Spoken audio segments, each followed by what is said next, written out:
काजी साहब बहुत देर से इंतज़ार कर रहे हैं। क्या नाम है काजी साहब आपका? जी, खादिम को नायब शहर काजी काजी ज़ैनुर राशिदीन कहते एक बार फिर से थोड़ा ठहर के ना आपने कहा कि खादिम मतलब सेवक, ईश्वर हैं। का। Yes yes. हाँ, नहीं बहुत सारे लोग हैं उनकी उर्दू ज़बान पे उतनी पकड़ नहीं होगी। हाँ, तो खादिम को क्या कहते हैं? काजी ज़ैनुर राशिदीन, नायब शहर काजी मेरठ। नायब शहर काजी मेरठ हैं। आपका नाम है जैनुराब्दीन। ज़ैनुर राशिदीन। जैनुर राशिदीन, इस शब्द का क्या अर्थ होता है जैनुर राशिदीन का? ज़ैनुर राशिदीन जो आपस के अंदर इत्तफाक, इत्तेहाद, मोहब्बत करने वाला, अच्छा प्यार मोहब्बत करने वाला। अच्छा। तो काजी बनने के लिए क्या पढ़ाई करनी पड़ती है? काजी बनने के लिए असल में मुस्लिम लॉ पे जानना जाता है कायदे में। तो वैसे हमारे यहाँ क्योंकि कई सौ साल से कज़ियात चल रही है। मेरे बड़े भाई साहब भी शहर काजी, मेरे फादर शहर काजी रहे, मेरे दादा रहे, मेरे परदादा रहे, कई सौ साल तक रहे। कई सौ वर्षों से काजियात चल रही है। जी हाँ तो किस्सा। इसका कुछ वजन रहता है कि जब आप मतलब काजी बनने के लिए अप्लाई करो या कुछ करो कि साहब हमारे बाप दादा भी रहे हैं, तो ऐसा कुछ होता है क्या कि अभी पढ़ाई तक पे? नहीं, अभी तक तो हमारे यहाँ जनरेशन टू जनरेशन चली आ रही है। अच्छा। हाँ, सिस्टम से बाकायदा जो हमारे फादर भी रहे, दादा रहे, परदादा रहे। और हमारे यहाँ जो बादशाहों के ज़माने के जो फरमान शाही थे शहर काजी के, वो हमारे नेशनल म्यूज़ियम के अंदर रखे गए हैं। क्योंकि मेरे फादर काजी ज़ैनुलाब्दीन सज्जाद मेरठी दिल्ली जामिया यूनिवर्सिटी के हेड ऑफ डिपार्टमेंट चेयरमैन रहे और डॉक्टर जाकिर हुसैन से उनका ख़ास ताल्लुक़ था। तो डॉक्टर जाकिर साहब तो वाइस चांसलर भी रहे हैं। जी हाँ, वाइस चांसलर भी रहे। जी हाँ, वाइस चांसलर भी रहे और वो राष्ट्रपति भी रहे। तो उनका उनसे ताल्लुक़ था। तो उन्होंने जितने हमारे फरमान शाही हैं बादशाहों के ज़माने के, वो नेशनल म्यूज़ियम में रखवा दिए गए। वो मेरे वालिद काजी ज़ैनुल आबिदीन के नाम से वहाँ आज भी मौजूद हैं। तो मूल सवाल तो भी वही है, पढ़ाई क्या करनी पड़ती है काजी बनने के लिए? नहीं, पढ़ाई तो इसमें ये है कि मतलब रिलीजियस पॉइंट से आदमी की मालूमात पूरी होनी चाहिए। नहीं, कुछ डिग्री भी होती है? डिग्री तो ये भी होती है कि दीनी में मदरसे से फारिग हो, कहीं से दारुल देवबंद से या कहीं से भी फारिग हो। तो आप दारुल उलूम देवबंद से पढ़े हुए हैं? नहीं, मेरे बड़े भाई साहब शहर काजी हैं सर, एट प्रेजेंट वो आपके बड़े भाई शहर काजी हैं, आप मैं डिप्टी काजी हैं? मैं नायब शहर है। यस। अच्छा, इंटरेस्टिंग। तो बताइए काजी साहब क्या कहना चाहेंगे आप? देखिए, जो आप पूछेंगे मैं वो जवाब दूंगा आपको।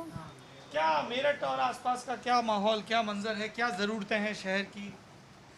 देखिए, शहर का माहौल तो मैं समझता हूँ कि हम लोग क्योंकि आपस में हिंदू मुस्लिम सिख ईसाई सब लोग मिल के रहते हैं और आपस में इत्तेफाक इत्तेहाद के साथ रहते हैं। तो हमारा आपस के अंदर इत्तेफाक इत्तेहाद का है और यही हम पैगाम देते भी रहते हैं। और इसी सिलसिले के अंदर हमारी कौमी एकता सद्भावना समिति भी है और मैं जमीयत उलमा शहर मेरठ का यहाँ अध्यक्ष हूँ। जमीयत उलमा का भी पैगाम यही है कि हम लोग मेरठ के अंदर जमीयत उलमा हिंद जहाँ जिसके मौलाना असद मदनी जो पार्लियामेंट के मेंबर रहे हैं, फिर उनके साहबजादे अब आज का मौलाना महमूद मदनी हैं, वो भी MP रहे हैं। तो हम लोग ये आपस में इत्तेफाक इत्तेहाद मोहब्बत का ही पैगाम देते हैं। जमीयत उलमा से जुड़े हुए हैं, तो कभी आपकी ख्वाहिश नहीं हुई इलेक्शन लड़ने की? नहीं, मुझे कई बार ऑफ़र मिला। हाँ। लेकिन मैंने इसको अवॉइड किया। क्यों? बकौल उसके कि अभी मेरे साथी वकील साहब ने इस बात का जिक्र किया था कि असल में इलेक्शन का माहौल जो, क्योंकि ना मैं गुंडागर्दी करता हूँ, ना मैं ब्लैकमेलिंग करता हूँ, ना मेरे पास कोई नंबर 2 का पैसा है। मैं तो एक सीधा सादा आदमी हूँ। शहर के अंदर मैं चैन की बात करता हूँ। सब पार्टियों के नेता ये सब चीज़ें करते हैं? ज़्यादातर करते हैं, ज़्यादातर लोगों के अंदर यही रह गया है। और अगर वो खुद नहीं करते हैं तो उनके साथ में हेल्पर रहते हैं। अच्छा काजी साहब, एक आखिरी सवाल और फिर इस लंबी बातचीत को क्लोज करेंगे। अभी जब हम लोग प्रभात जी से बात कर रहे थे और डॉक्टर साहब से बात कर रहे थे, तब इसकी बड़ी बात आ रही थी कि साइंटिफिक टेम्परामेंट। आज सुबह मैं कुटिया में बात कर रहा था तो एक साजिद अली करके थे मेरे ख्याल से, फार्मा इंडस्ट्री से जुड़े हुए। तो एक दूसरे बुजुर्ग ने कुछ जिक्र किया जनसंख्या नियंत्रण कानून का, तो बाकी भाई कुछ और बोलने लगे। उन्होंने कहा नहीं जी बिल्कुल ठीक है, और बच्चों को अच्छी शिक्षा दे पाएँ इसके लिए ज़रूरी है कि हम 1 या 2 ही बच्चे करें, ये साजिद अली साहब ने कहा। और उन्होंने कहा लेकिन उसके पीछे की नीयत देखनी चाहिए। तो पूरी एक लंबी बातचीत थी। खैर, मैं ये जानना चाह रहा हूँ, अभी साइंस की बात हो रही थी कि अक्सर ये चीज़ कही जाती है कि साहब रिलीजन वर्सेस साइंस क्यों चलता है, रिलीजन और साइंस साथ साथ क्यों नहीं चलते हैं? कि आप रिलीजन को अपनी आत्मिक मजबूती के लिए इस्तेमाल करो कि मैं बेहतर इंसान बनूंगा, और साइंस रखो कि जी हम तरक्की करेंगे, आगे चल के देख के रहेंगे। तो ऐसा क्यों है? देखिए, साइंस एक अपनी जगह अलग है और रिलीजियस अपनी जगह अलग है। रिलीजियस जो है वो एक तरीके से आदमी को मज़हब पे चलाने के लिए रास्ता दिखाता है कि आदमी अगर सही रास्ते पे चलेगा तो आगे बढ़ेगा। मजहब पे चलने का फायदा क्या है कि बेहतर इंसान बने? नहीं, मज़हब पे चलने का फ़ायदा ये होता है कि आदमी जो है एक सही रास्ता इस्तेमाल करता है, गलत रास्ता इस्तेमाल नहीं करता।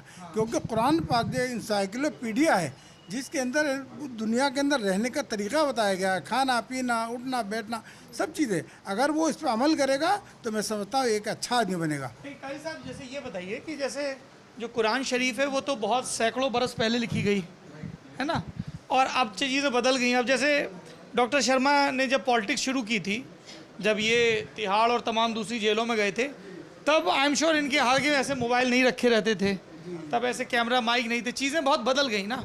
तो नए ज़माने के हिसाब से, नई तबीयत के हिसाब से आदमी अपने भीतर बदलाव लाए, ये भी तो ज़रूरी है ना। नहीं, ठीक है, बदलाव लाए, हालात के हिसाब से आदमी को बदलने के लिए मतलब दीनियात भी मना नहीं करती है, रिलीजन भी मना नहीं करता, लेकिन वो दायरे में रह के रहे, वही चाहता है कि दायरे में रह के रहे, उससे हट कर ना करे कोई काम। क्योंकि साइंस जो है ये कोई नई चीज़ बात नहीं है। चांद के बारे में, सूरज के बारे में, ये सारी चीज़ें पहले ही बता दी गई हैं कि किस तरह से निकलता है, कहाँ कब छिपता है क्या। तो ये साइंस ही है और कुछ नहीं। तरक्की भी हो रही है ना, पहले बताया गया जी चांद और सूरज, अब तो चांद पे आदमी पहुंच गया है जी, कॉलोनी कटने की तैयारी हो रही है।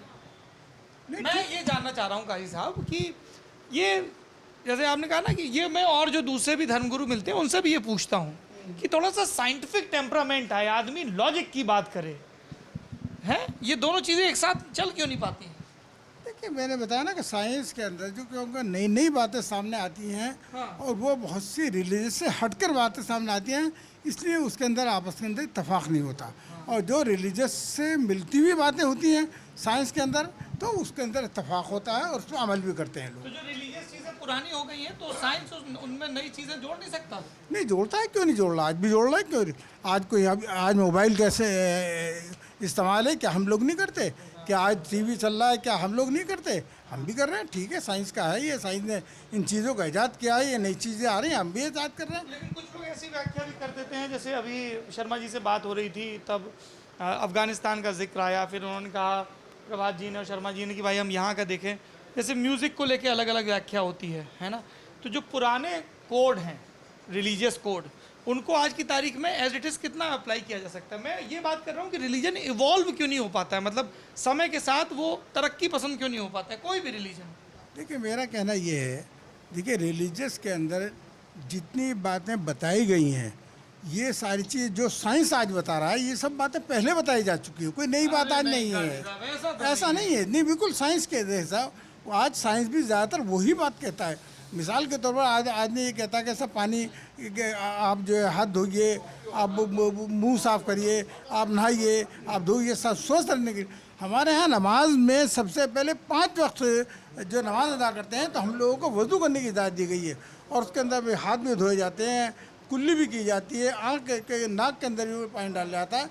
तो ये सफाई सुथराई जिस चीज़ को आज ये मॉडर्न कह रहे हैं, ये सब पहले से चली आ रही है कि हमारे यहाँ सफाई तो ज़रूरी है, मैं सहमत हूँ। आपको सवाल का जवाब मैं आता हूँ सर भाई, सफाई तो जरूरी, लेकिन आपने कहा ना कि जो भी साइंस बता रहा है सब कुछ पहले से किताब में लिखा है। हाँ जी, ये हमारे साइंस एडिटर हैं, जैसा मैंने पहले बताया जी।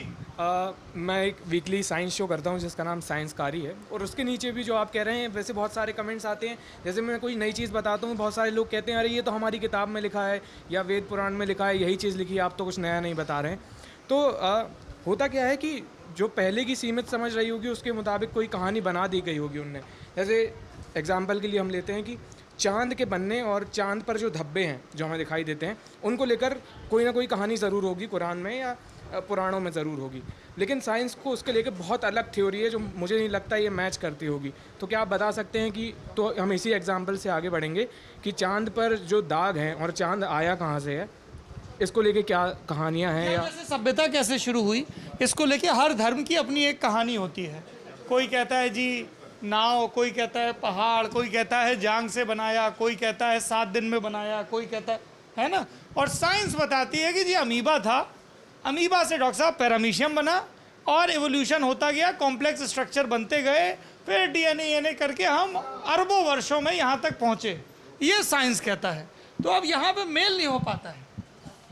नहीं, देखिए साइंस का ताल्लुक जो है मैं समझता हूँ रिलीजियस से जुड़ा हुआ है और रिलीजियस से हटा हुआ नहीं है।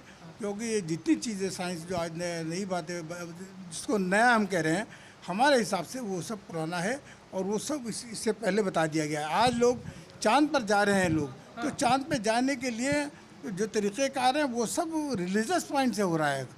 अल्लाह ताला ने इंसान को अक़ल दी है और अक़ल के हिसाब से काम कर रहा है। ये जो आज साइंस जो है वो अक़ल के ज़रिए से है, वो किसी दूसरे के बताए हुए थे नहीं, अक़ल के ज़रिए से काम कर रहा है और आज इसी पे अमल कर रहे हैं और उसमें कामयाब हो रहे हैं। चांद पे पहुंच गए हैं लोग। चांद पे पहुंच गए। चलिए, अब वो अकल किसने दी मैं इस बहस में फ़िलहाल नहीं पढ़ूंगा।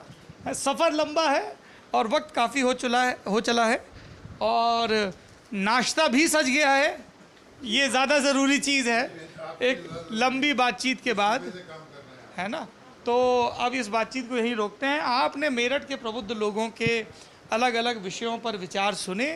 मैं आप सब लोगों का तहे दिल से, और ये वो वाली औपचारिकता नहीं है कि साहब आखिरी में तो धन्यवाद बोलना ही पड़ता है। आई एम जेन्युइनली ग्रेटफुल कि आप सब लोगों ने तमाम अलग अलग विषयों पर अपने विचार रखे।